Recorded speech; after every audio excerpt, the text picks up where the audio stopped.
nosso terceiro episódio do OpusCast, um podcast da Opus Terapias Especializadas em parceria com Estúdios Pops. Hoje, para contribuir com o nosso mês da conscientização do autismo, vamos falar sobre a gestão escolar e a educação inclusiva. E para contribuir com esse tema super relevante, eu tenho a honra de receber aqui no estúdio Larissa Maciel, nossa coordenadora da Educação Especial do município de Uberlândia. Seja bem-vinda, Larissa. Obrigada, Bianca. Um abraço a todos. É um prazer falar daquilo que a gente acredita, daquilo que a gente gosta, né? E daquilo que a gente faz. Sim. Né? E tenta fazer cada vez melhor. Larissa, então, para o pessoal também conhecer um pouquinho, né, sobre você, sobre o seu trabalho, eu gostaria de entender, né, qual que é o seu papel, sua função dentro da coordenação, né, e qual que é a função disso para o município? A coordenação da educação especial, ela existe, né, já há alguns anos. E o nosso papel principal ali é reunir uma equipe técnica, né, de pesquisadores, de profissionais da rede, que atuam na orientação às escolas, no acompanhamento dos serviços da educação especial no contexto das escolas, atendimento às famílias e a formação continuada dos profissionais da educação de uma maneira geral, especialmente dos profissionais da educação que acompanham os estudantes públicos da educação especial. Além disso, é nosso papel também alinhar, né, junto ao município e às escolas, as questões legais. Então, a gente trabalha também com uma intencionalidade, estratégia e conhecimento para que o que a legislação estabelece seja ali colocado em prática nas escolas, nos documentos oficiais do município. Então, a gente tem esse papel também de colaboração. Em relação também à questão da inclusão, né? Eu vejo que vocês promovem muito isso, né? No geral, no dia a dia, e eu queria entender como que funciona, né, esse processo de inclusão, principalmente das crianças com autismo, né, dentro da rede municipal de educação. Nós tivemos, a partir de 2018, né, já com a secretária Tana Toledo, nós tivemos um movimento na rede para elaborar as diretrizes municipais da educação especial. Né? Não só da educação especial, mas as diretrizes de cada etapa e ano educacional. Tem disponibilizado no site da prefeitura. Essas diretrizes municipais da educação especial, elas trazem as questões legais e a organização educacional das escolas e como a rede atua em relação à inclusão escolar. Falar de inclusão escolar é bem complexo, né? Não é algo simples, embora não seja algo tão novo, né? Porque desde a Constituição Federal, a educação é direito de todos. E o município tem investido em tecnologia, em profissionais, em recursos, formação de professores, né, de profissionais para atuar na rede. Foi criado em 2019 o cargo de professor de AE. Então, a partir de 2019, a rede contou com o cargo de professor de AE, de profissional de apoio escolar, conforme a LBI, né, de 2015, trouxe. Então, foram grandes avanços, porque aí existe o cargo, né? Então, para essa pessoa que vai ali atuar também é muito importante. Para a escola é importante e para as crianças, principalmente, né? Então, é um processo que ele vem sendo organizado tanto a nível de recursos pedagógicos, recursos físicos e recursos também pessoal, né, recursos humanos. Agora, a inclusão é um processo, né? Ela é um processo, ela não é algo que se dá de uma hora para outra, né? Nós temos avançado muito, Uberlândia é pioneira, né? A gente costuma dizer, nossa, quem conhece outras realidades e conhece Uberlândia, fala, nossa, é pioneira. O primeiro concurso a nível nacional que nós tivemos para intérprete foi em Uberlândia, né, na década de 90, né? Foi uma das primeiras cidades a criar o cargo do professor de AE. Então, a cidade é sempre pioneira. E quem é pioneiro acaba passando, né, pelos percalços ali, né, por desbravar essas questões. Agora, é importante que as pessoas entendam, quando a gente fala em educação inclusiva, que nós não estamos falando só de uma categoria, só do autismo, por exemplo, né? A educação ela é um direito de todos, né? Então, não é porque a criança com deficiência está matriculada que aquela escola é inclusiva. Ela é inclusiva porque ela acolhe a todos, né? Nas suas demandas. E é um desafio, por quê? Porque nós somos seres sociais na escola. Então, nós teremos uma escola verdadeiramente inclusiva quando a gente tiver uma sociedade verdadeiramente inclusiva. E teremos uma sociedade verdadeiramente inclusiva quando tivermos uma escola verdadeiramente inclusiva. Então, são codependentes. Por isso que é importante a formação das crianças, dos jovens, dos profissionais que estão atuando, né? Informar as famílias. Isso é fundamental para que a gente consiga aí avançar na inclusão. Realmente é de extrema importância. E quando você traz, né, pra gente sobre os recursos, suportes pedagógicos, né? Quais são os principais recursos hoje que você acredita, né, que sejam, assim, excepcionais, né, para compartilhar com a gente, tanto os recursos quanto o suporte pedagógico que é oferecido pela rede? Tá. Todas as nossas escolas, né, da rede, mais de 125 escolas agora, todas elas contam com o AEE. Às vezes a gente pensa assim que a educação inclusiva é o AEE, não é. O AEE, ele é um dos serviços da educação especial. Então a rede conta hoje com esse serviço em todas as unidades escolares, por meio de sala de recursos multifuncionais ou salas de AE, com profissionais de AE, né? No próprio concurso né, colocado que esse profissional ele precisa ter especialização em educação especial ou em AE. Então, o AE é um dos serviços que é disponibilizado. Professor de Libras para os estudantes com surdez, intérpretes educacionais, né, para acompanhar os estudantes com surdez também.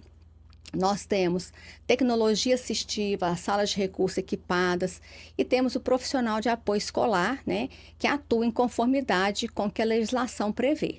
Então, esses são os serviços. Quando a gente fala de educação especial, dos serviços da educação especial a nível nacional, a nossa rede está contemplada com todos eles. Interessante. E assim, como a secretaria hoje, ela tem investido, né, na formação desses professores, desses cuidadores, né, da rede?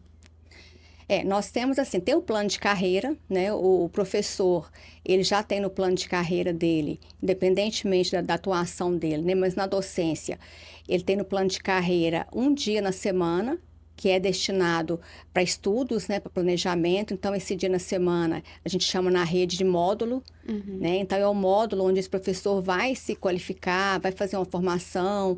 Ele pode escolher, né, a opção dele onde fazer essa formação, mas o CEMEP, né, que é o Centro Municipal de Estudos e Pesquisas e Projetos Pedagógicos, ele atua na formação continuada desses profissionais. Então, nós temos no CEMEP essa formação continuada para todos os profissionais, né?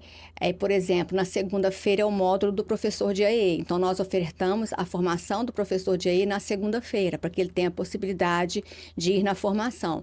Essa formação que a prefeitura oferece, nós fazemos também em parceria com outras instituições, com redes de apoio, né? Então, por exemplo, nós fizemos a formação do profissional de apoio com a participação do campus municipal, também, que fez lá uma formação maravilhosa conosco para os profissionais de apoio sobre manejo, sobre rodízio postural, né? Nós tivemos agora o ano passado, junto com a Secretaria de Saúde, uma parceria da Secretaria de Educação com a Secretaria de Saúde, a formação dos profissionais de apoio e dos diretores escolares também, em relação a técnicas, né, de manejo de sonda, técnicas de manejo em caso de engasgo, né, em caso de parada cardíaca, cardiorrespiratória. Então, essa formação foi feita em oficinas presenciais lá, com técnicas, né, feito na hora ali, então eles tiveram a oportunidade de vivenciar isso, além das orientações, né, de como proceder em cada caso. Então, nós temos essa formação que é ofertada não só para a educação especial, né, mas pensando no todo da escola. Temos ainda a formação para os analistas das escolas, já voltada para a perspectiva da educação inclusiva. Tivemos uma normativa, a última normativa da educação especial, que ela foi publicada em 2022, ela vem ampliando o olhar, né, ajudando a ampliar esse olhar para a educação inclusiva, né, para dizer o que é acessibilidade, que nós precisamos garantir essa acessibilidade, não só física, né, arquitetônica, mas a acessibilidade ao currículo. Então, essa criança, né, qualquer que seja a sua demanda, ela precisa ter acesso ao currículo, né, ela precisa ter acesso à comunicação. Então, essa normativa, ela vem ampliando este olhar, né, trazendo como que a rede está entendendo a inclusão, que é uma compreensão alinhada, né, bem alinhada às legislações vigentes e ao movimento mundial do paradigma da inclusão. Sim, e analisando, né, todos esses investimentos feitos, né, para os professores, como que vocês lidam com as questões do dia a dia, se vocês são parceiros ou não, cada um atua de forma individualizada? Assim, o contato primeiro da família sempre é a escola, porque é o vínculo da família com aquela escola, comunidade escolar, né? Aquela criança está inserida naquele contexto. Então, o primeiro vínculo a gente entende que é o vínculo com a escola. Em 2018, a rede organizou um projeto chamado Escola de Paz. Esse projeto, ele veio numa perspectiva de organizar momentos com as famílias dos estudantes da educação especial, momentos que fossem de orientação, de formação para esses pais e de informação também, né? Então, esse movimento, ele acontece de uma maneira macro, na rede municipal, e ele acontece em eventos micros dentro das unidades escolares, né? O último evento de 2025 foi um movimento que nós trouxemos, né? A rede trouxe o Guilherme Almeida, que é diretor do Autismo, né, Brasil, e ele veio fazer uma fala com as famílias. Então, ele veio numa sexta-noite fazer uma fala com as famílias, que ficou gravada, e as escolas disponibilizaram para as famílias que não puderam, né, participar naquele momento. E no sábado, a formação com os profissionais da rede, que também foi transmitida em tempo real para as escolas, e quem pôde estar lá no Cícero Diniz, no auditório, esteve, né? Então, nós temos essa ação também. Agora, o que a gente tem falado muito nas escolas, né, com os nossos gestores escolares, tem sido um trabalho bem próximo da rede, é em relação ao acolhimento dessas famílias, né? A levar informação para a família.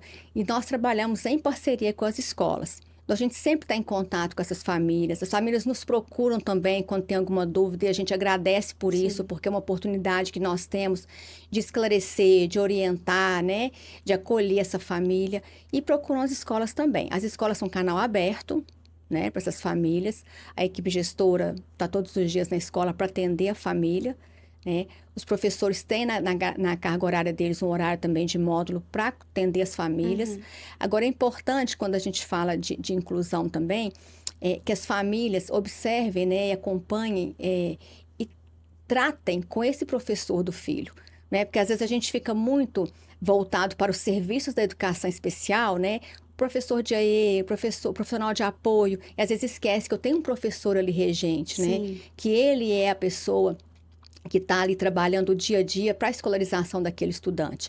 E é um trabalho de parceria também que acontece na escola, né? Porque na escola a gente tem o professor de AE trabalhando junto com o professor de sala e trabalhando junto com o profissional de apoio. E a gente sempre trabalha para que essa ação colaborativa se efetive. Não é fácil, tá? Mas o nosso trabalho é com essa finalidade, de que esse trabalho colaborativo aconteça em prol do estudante. Larissa, diante da nossa conversa, né, foi trazido muito sobre o AE, né? E para quem ainda não conhece, não sabe o que significa essa sigla, eu gostaria que você falasse um pouquinho, né, para quem esse serviço é destinado, como que ele funciona. Ok. Bom, nós temos o público da educação especial, que a Política Nacional de 2008 define, né? E o novo decreto, ele vem reafirmando quem é esse público.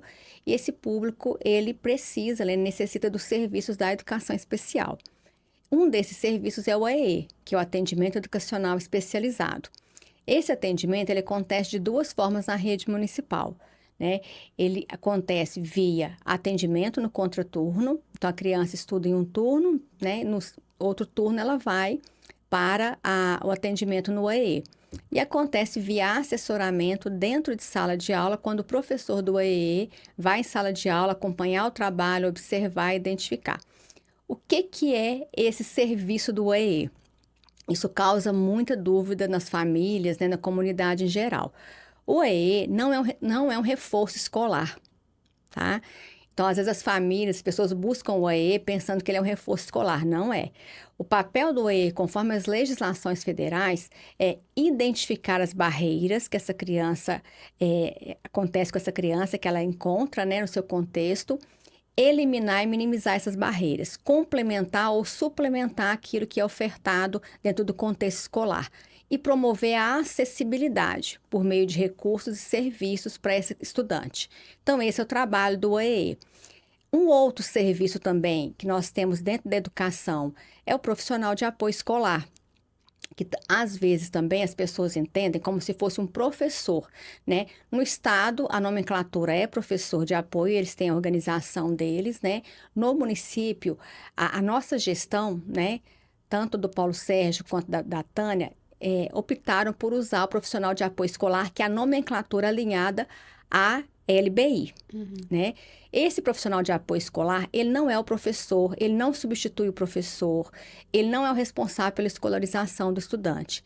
Ele vai cuidar, como a LBI traz e como o decreto também 12.686 traz, ele vai auxiliar nas atividades de vida autônoma, na alimentação, na higienização, na locomoção e mobilidade e na comunicação, para aquela criança que não tem funcionalidade. Então, também não é o laudo, né? É a funcionalidade. E uma outra questão importante da gente entender esse profissional de apoio escolar, ele é um serviço da educação. Então, ele é uma demanda educacional. A análise sobre a necessidade desse estudante ter esse suporte ou não é uma análise pedagógica, porque depende muito de qual é a necessidade dele dentro do contexto escolar.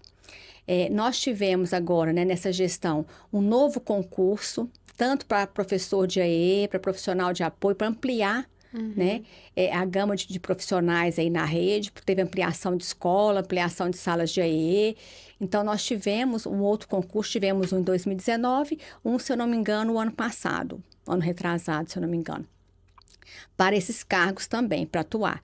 Temos a equipe da escola que faz uma análise da necessidade desse profissional de apoio escolar e a equipe do CEMEP auxilia esses profissionais. Porque a intenção, o objetivo principal desse profissional de apoio escolar é que essa criança tenha autonomia, é auxiliar na sua autonomia. Esse profissional, ele não pode de forma alguma se constituir uma barreira. E algumas vezes a gente percebe que esse profissional ali, entre a criança e seus pares, ele pode se constituir uma barreira. Então, e eu não posso também destituir o professor do lugar dele, porque lá na sala de aula, o que a inclusão prevê? A inclusão prevê que todos têm o direito de aprender juntos, de usufruir do mesmo espaço. Desde a Declaração de Salamanca, em 94, vem falando isso, que essas crianças têm que aprender juntas. Não existe uma sociedade à parte, né? Então, nós temos essas crianças, todas elas, qualquer que seja a condição, elas são incluídas no contexto da escola. A escola é pública e democrática. Então, toda criança tem direito a acessar a escola. Então, na sala de aula do seu filho, do seu sobrinho, né, do seu neto, vai ter crianças ali que têm diversas diferenças, né? Eu falo que a inclusão é você trabalhar a diversidade dentro da diversidade, né? Então, é esse o processo. E o AE está ali para identificar e eliminar as barreiras e auxiliar o professor nas adequações às atividades, para que essas atividades cheguem a esse estudante, dando a ele condições com autonomia de realizar as atividades, de participar, porque não é só o acesso à escola.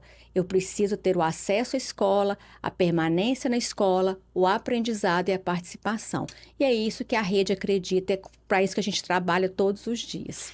E, Larissa, assim, para finalizar nesse contexto, eu acredito que seja dúvida de muitas pessoas sobre a permanência da criança, né, na sala de aula. Ela vai permanecer para sempre, né, naquela turma, ou ela vai passar de série, ela vai para outra turma, ou a preferência de vocês, né, da escola, no caso, é manter ela ali com a mesma turma devido ao vínculo? Isso vai de caso a caso, cada caso é analisado. A legislação, ela coloca que essa criança com deficiência, ela tem um direito a um tempo maior para aprendizagem. Então, ela tem um direito a um tempo maior, ok. Isso já me diz que ela vai precisar de mais tempo para aprender, para se desenvolver. Algumas sim, outras não, né? O que a rede trabalha e reafirma? Eu preciso respeitar o tempo da criança. Né? Eu preciso considerar o estilo de aprendizagem, o ritmo dessa criança, o tempo dela de aprendizagem. O vínculo é importante? É. Mas tem casos e casos. Eu não posso deixar esse vínculo se tornar uma dependência, né? Porque no ano seguinte, esse estudante vai passar por outros colegas, outros professores, às vezes a família vai mudar de bairro, né? Vai mudar de cidade, vai mudar de turno, muda de escola. Então, a vida está em constante mudança. O que a gente tem colocado muito para as escolas, principalmente em relação ao autismo, é a previsibilidade. Isso.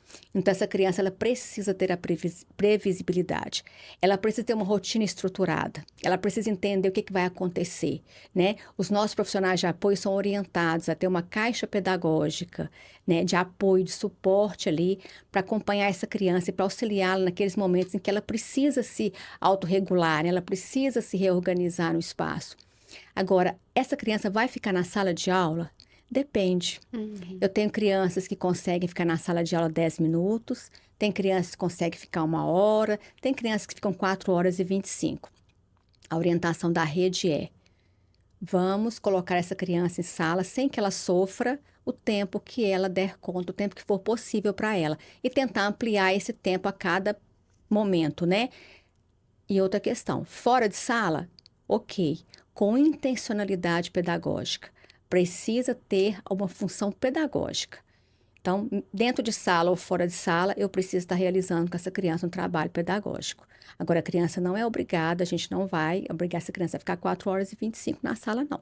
Mas a gente vai respeitar o seu tempo e trabalhar para que ela consiga ficar ali com o menor, né, sofrimento possível, que ela não sofra, que ela se adapte bem, né, que as crianças ali acolham, né, que os colegas acolham, que ela se sinta acolhida também na escola.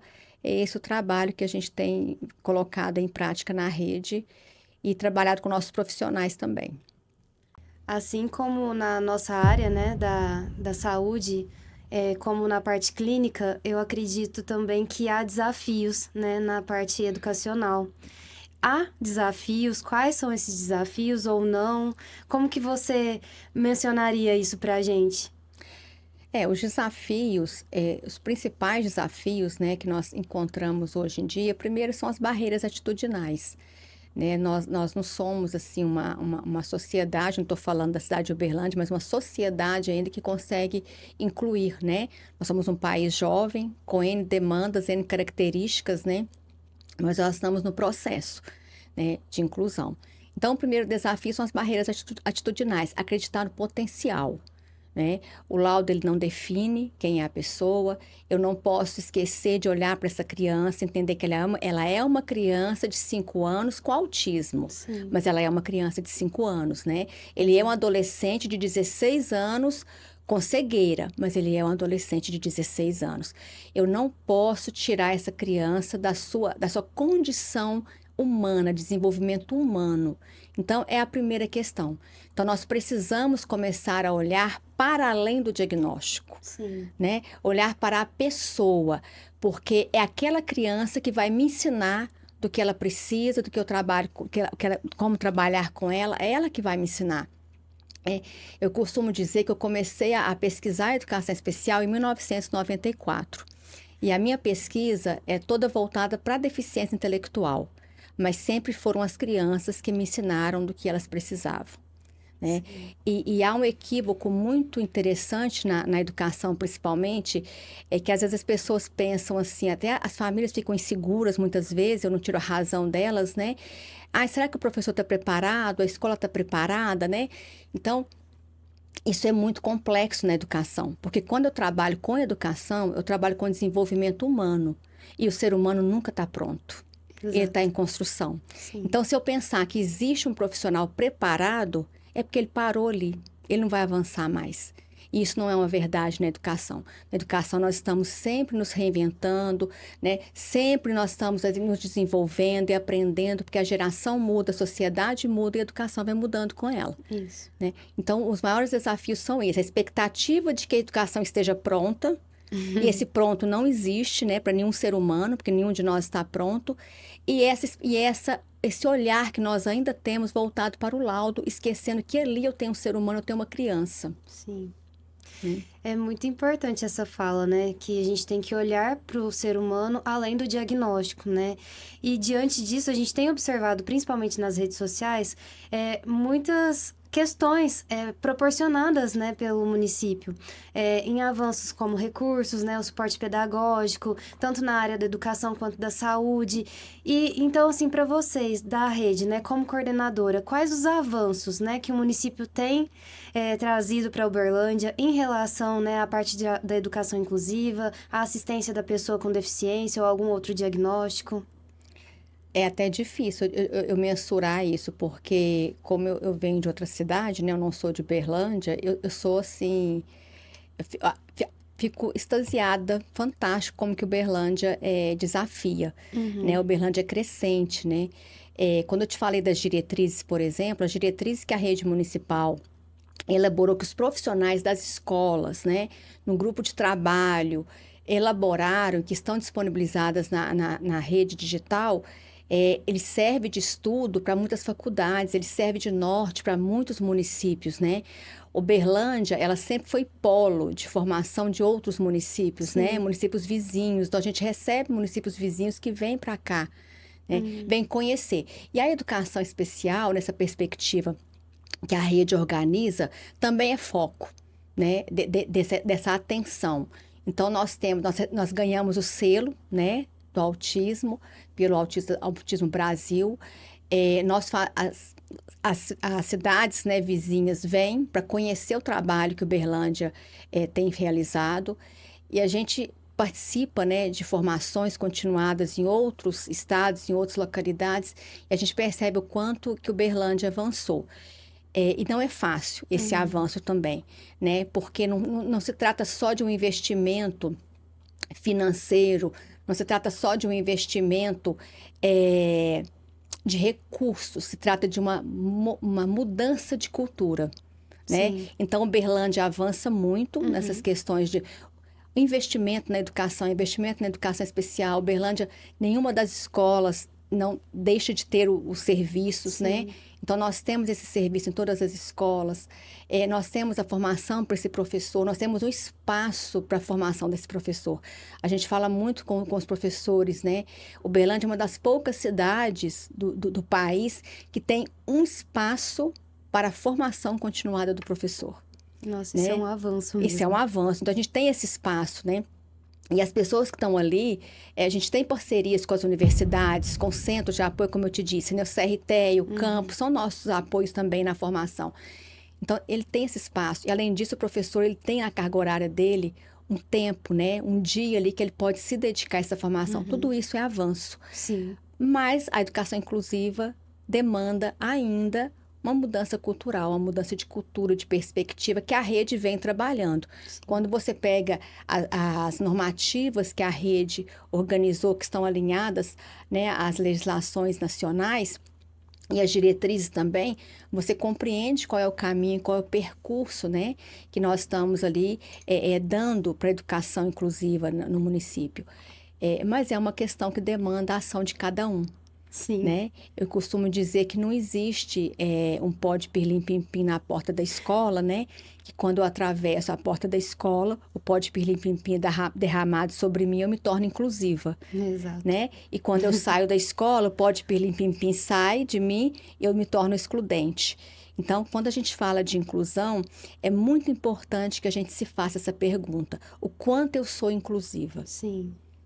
O quanto eu sou inclusiva no meu dia a dia, com a minha vizinhança, no meu trabalho, né? Porque a inclusão, ela não é algo que se faz só de fora para dentro. Ela é muito mais algo que vem de dentro para fora.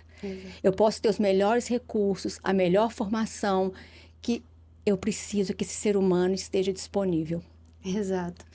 Assim, me deixou sem palavras, né? Que realmente é isso mesmo, né? As pessoas, elas precisam ser inclusivas em todos os âmbitos da vida, né? Não somente em um lugar único, né? Específico. E Larissa, assim, pra gente finalizar o nosso bate-papo, eu gostaria, né? Dentro de toda a sua bagagem profissional, que você deixasse uma mensagem, né? Para os profissionais, para a comunidade, para as famílias, né? Para os professores, sobre a importância, né? Dessa inclusão, né? De ser humano, né? De ver a pessoa além do diagnóstico, de você deixar uma palavra de afeto, de acolhimento. Eu acho que o maior acolhimento, né, que uma família, que uma escola pode fazer com uma criança é olhar essa criança. eu preciso olhar para essa criança, né? Eu preciso entender que o comportamento dessa criança é uma comunicação, ele me comunica algo, né? Então, a família precisa olhar para essa criança dentro da sua constituição de infância, né? E a escola também, dentro da constituição do desenvolvimento infantil. Então, nós precisamos acolher, olhar, entender essa criança. Isso é o mais importante, que a partir daí tudo mais se resolve, tudo mais é possível, né? Ninguém tem uma receita, não existe um manual, não existe uma receitinha pronta, cada ser humano é único, mas se existe um ponto de afinidade, um ponto de suporte para trabalhar com o ser humano, é você se dispor a conhecer esse ser humano. Larissa, eu agradeço muito, né, pela sua disponibilidade em ter vindo conversar conosco, né, trazendo essas informações que eu tenho certeza que foi de uma forma muito válida, né, tanto para mim quanto profissional da área da saúde, que eu aprendi muito, muitas coisas que eu ainda tinha dúvida, assim como o pessoal que está nos assistindo. Então, muito obrigada. Eu agradeço pela oportunidade, é sempre muito bom a gente poder falar daquilo que a gente gosta, daquilo que a gente acredita, né? E o nosso trabalho é desafiador, né? Temos muito aí a avançar ainda, mas que todos tenham certeza que nós estamos fazendo o melhor para as crianças, né? O nosso intuito é que elas se desenvolvam da melhor maneira. Muito obrigada. E você que assistiu o nosso terceiro episódio, fiquem ligados que o quarto episódio está por vir.